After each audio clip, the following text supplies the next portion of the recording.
It's an early Christmas treat for some hospitalized children in Long Beach. Today, Santa took a detour to Miller Children's and Women's Hospital to meet with pediatric patients at his special workshop. Some Star Wars and Avengers characters also made an appearance, and each child also left with a special gift. So today we're at Santa's workshop here at Miller Children's Hospital.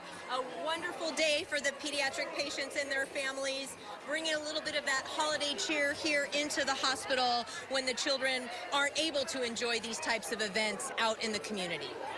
Of course, Santa had lots of busy elves working behind the scenes. The holiday magic, of course, would not happen without help from dozens of volunteers. The giving season is alive. I love the smiles on the kids' faces.